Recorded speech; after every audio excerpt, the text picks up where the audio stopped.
As the world comes to grips with life under this deadly new virus, authorities have urged us to change our habits and adopt a new way of life. This you already know, but what might surprise you is that your new lifestyle is an Islamic one.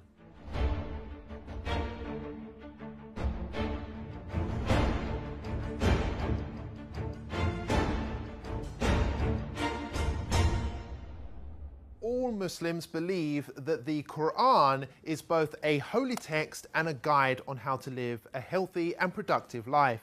Nearly all of Muslims' daily activities, whether that be praying, fasting, or the clothes they wear, have been recommended in the Quran or by the Holy Prophet Muhammad.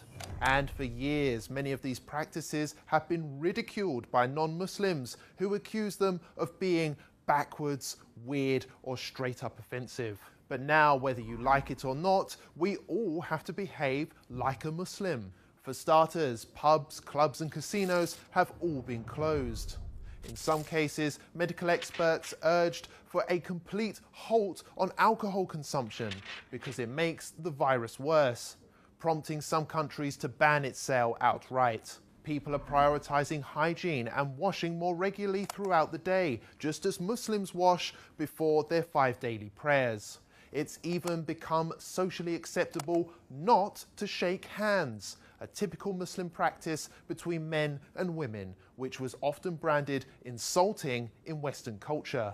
Elsewhere, people are now beginning to cover their hands, hair and face in order to protect oneself in public, including those who at one time or another used to insult Muslim women for choosing to do the same thing.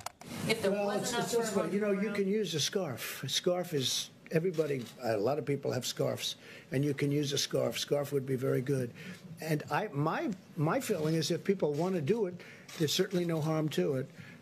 I would say do it, but use a scarf if you want. Even Islamophobic governments, which blanket banned the Muslim burqa, can now be seen adopting masks, which makes them look more Muslim than ever before. European countries like Austria have gone as far as to make face covering compulsory by law.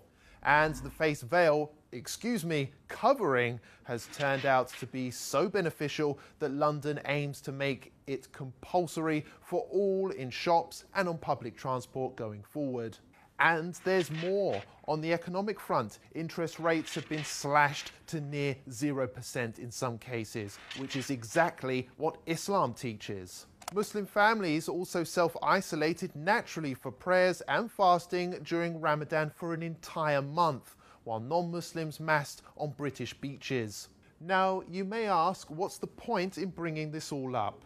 Well, the fact is, Muslims have been subjected to years of hate just because they love their faith. It's worth highlighting that it took a global pandemic to prove that Muslims have been right all along, and perhaps it's Western values which need reforming rather than Islamic ones.